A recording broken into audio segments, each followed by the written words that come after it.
Assalomu alaykum qadrli do'stlar. Bugun ko'pchilik so'raydigan mavzu haqida gaplashamiz. Bitta shox bo'lib o'sadigan fikus qora shahzodani shoxlatish haqida.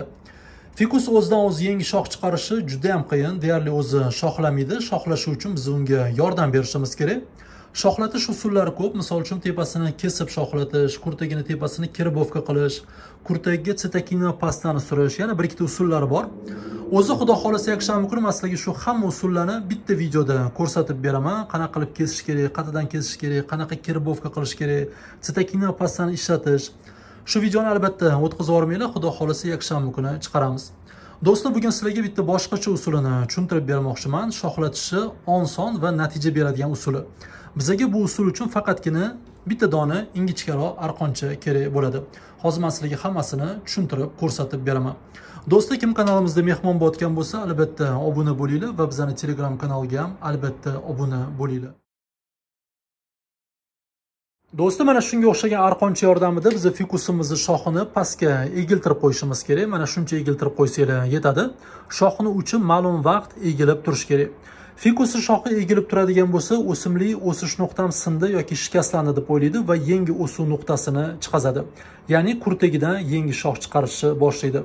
Bilasizlar, o'simlik uchun shoxini uchi, ya'ni o'sish nuqtasi juda ham muhim narsa hisoblanadi.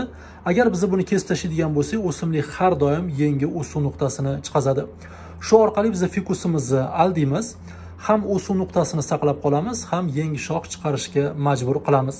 Misol uchun mana boylab qo'ydinglar, mana shu kurtagidan yangi shox chiqarishni boshlaydi va arqonini yechib olasizlar, to'g'irlab qo'yasizlar.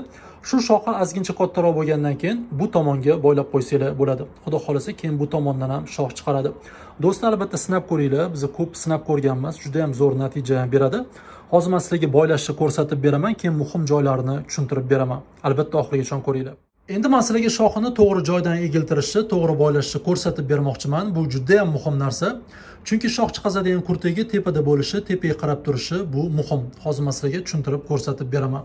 Do'stlar, bundan oldin sizlarga bitta yaxshi yangiligim bor. Bizning Telegram kanalimizda yutuqli o'yinlarni boshlaganmiz. Yutib olish imkoniyati hammada bor, chunki programmani o'zi ishtirokchilarning ichidan tasodifiy g'oliblarni aniqlab beradi. Bu gal yutuqga 40 ta narsa qo'yganmiz. Albatta kiringlar, omadinglarni sinab ko'ringlar. Shunda ro'yxatdan o'tsanglar bo'ldi. O'yin shartlari juda ham oson. Do'stlar, o'zi xudo xolasa ertaga men o'yin shartlarini yana bir marta tushuntirib beraman. Agar kimdir yangi kirsa yoki kimdir tushunmasa, men ertaga xudo xolasa hammasini batafsil tushuntirib beraman. Jumagacha bemalol ro'yxatdan o'tsanglar bo'ladi. Xudo xolasa endi Telegram kanalimizda yutuqli o'yinlar ko'p bo'ladi va xudo xolasa keyingi yil biz xona gullarini ham yutuqga qo'yamiz. Albatta kirib ishtirok etinglar. Do'stlar, mana shoxini egib boylab qo'ydim. Endi men sizlarga muhim joylarini tushuntirib beraman. Birinchi muhim joyi, egilgan nuqtasi o'sish nuqtasidan balandroq bo'lib turish kerak. Mana ko'rib turibsizlar, o'sish nuqtasi bu egilgan joyi. Egilgan joyi balandroq turish kerak. Nomiga egib qo'ysanglar ham foydasi yo'q, juda ham egib olsanglar ham sinib ketadi. Sinish haqida videoning oxirida gaplashamiz. Mana muhim joyini ko'rib turibsizlar. Egilgan nuqtasi o'sish nuqtasidan ozgincha balandroq bo'lib tursin. Do'stlar, ikkinchi muhim joyi, qaysi kurtagidan shox chiqazmoqchi bo'lsanglar, shu kurtay tepaga qarab turish kerak. Mana biz shu kurtagini uyg'otmoqchimiz. Xudo xolasa shu joydan shox chiqishni boshlaydi. O'zi eng yaqin kurtayni tanlaysizlar va shoxini shunga to'g'irlab egiltirasizlar. Uchinchi muhim joyi, albatta fikusimiz yorug' joyda turish kerak. Yorug', lekin quyosh tushmaydigan joyda turish kerak.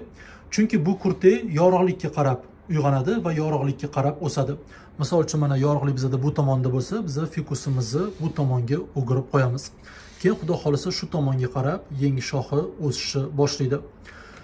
To'rtinchi muhim joyi, bu kurtayni uyg'otish uchun biz sitakina pastani surib qo'ysak bo'ladi. Endi bu shart emas, lekin tezroq uyg'otish uchun albatta surib qo'yinglar. Xudo xolasa men bu narsani sizlarga yakshanba kuni ko'rsataman. Yakshanba kuni chunki o'zim ham surib qo'yaman. Hozir menda qolmagan. Xudo xolasa yakshanba kuni olib, sizlarga surib, video qilib, shu kesishlarni, kirbovkalarni albatta ko'rsatib beraman. Va do'stlar, 5-chi eng muhim joyi, agar fikusi shoxi egilmaydigan bo'lsa, majburan egiltirmanglar. Bu usulni faqat fikusi shoxi egiladiganlarni olasizlar. Qora shahzoda bo'ladimi yoki bunaqasi bo'ladimi? Shoxi albatta egilish kerak. Mana buni misol uchun egiltirish juda ham qiyin. Bu sinib ketadi. Shu uchun biz bularga ishlatmaymiz. Biz bu usulni faqat shoxi egiladiganga ishlatamiz. Egib ko'ramiz. Agar bemalol egiladigan bo'lsa, bu usulni qo'llaymiz. Lekin majburlab sindirib egiltirish kerak emas do'stlar. Faqat yoshroq, ingichkaroq fikuslarga bemalol ishlatsanglar bo'ladi. Xudo xolasa zo'r natija beradi. Do'stlar, albatta yakshanba kuni shu videoni davomi bo'ladi. Men sizlarga kirbovkani kesishi, stakini pastdan ishlatishni ko'rsatib beraman. Sog' bo'linglar, salomat bo'linglar. Xudo xolasa keyingi videolarda ko'rishguncha